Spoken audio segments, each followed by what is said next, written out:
is enough said.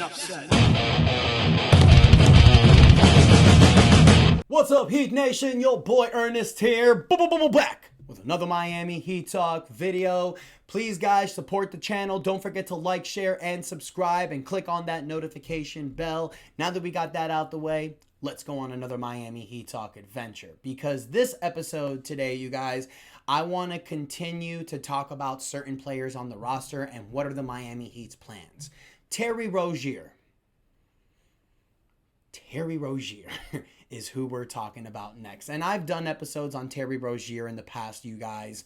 We know that Rozier has had probably the worst year of his career this past season, playing god-awful, making constant mistakes, got himself played out of the rotation after we picked up Davion Mitchell, and much deserving. Now, look, Terry Rozier, I think part of that problem was that he was under investigation from the NBA and the federal government about possible point shaving with player betting apps. But it was reported back on June 30th that he's been cleared from charges. So Terry Rozier is ready to go for another year. Problem, though, he's making a lot of money. $26 million. 24.2 of that is guaranteed. Now, there has been indication and rumors that the Miami Heat are trying to trade him. Now, there is a Terry Rozier update that I want to share with you guys. I did mention it a little bit on my episode with Amir on Dos Minutos, but it was reported by Barry Jackson that the Miami Heat will not waive and stretch Terry Rozier. Thank God. Thank God.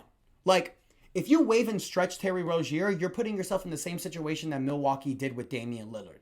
May not be as much money each year, but you're still going to have Terry Rozier hanging over you like a dark cloud every year because his money's going to eat up your salary cap. So I think this is a great thing that the Heat are doing.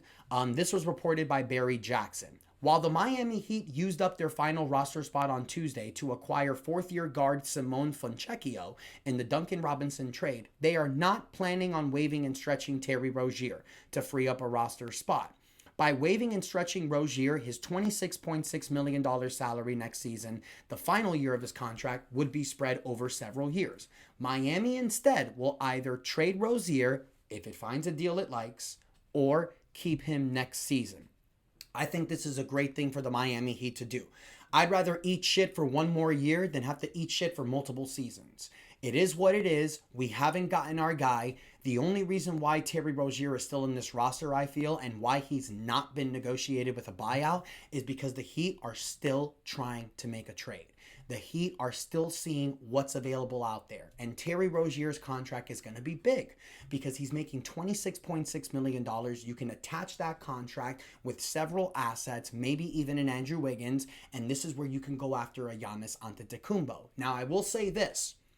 If we're going into training camp and this hasn't been dealt with, it is possible that the Miami Heat may look to buy out Terry Rozier. That's going to be difficult because Rozier, with the way he's been playing, knows he's not going to make another contract like this.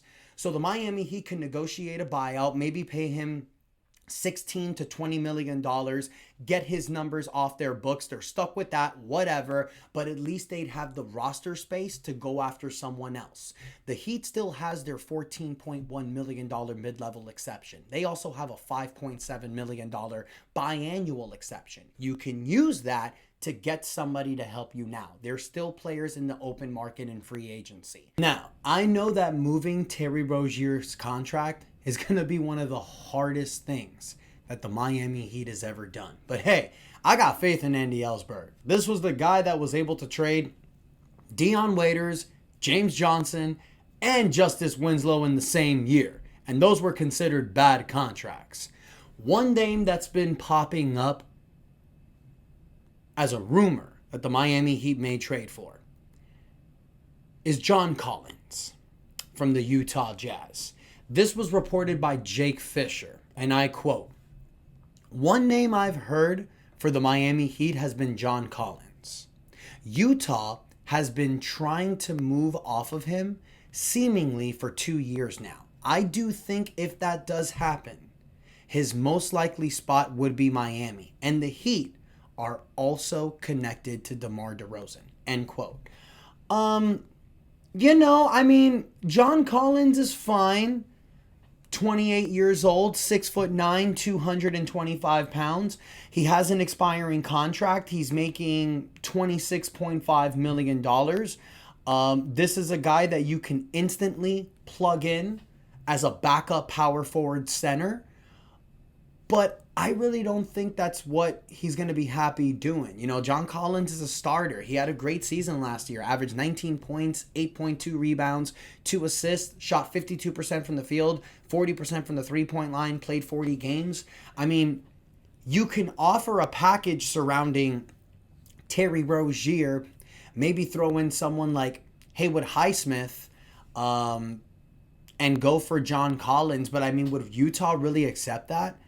You know, John Collins, he's in an expiring contract. Terry Rozier also. So in order to make a trade like that with Utah, you would have to incentivize it by attaching a future first round pick, maybe a second round pick. I'll keep it a buck with you guys. We gave up a first round pick for Terry Rozier, and we don't have a lot. I'm not trying to include any draft capital to move Terry Rozier. It's either move him or release him. And when I say release him, I mean a buyout. Or just be with him for the rest of the season. I like John Collins with the Heat.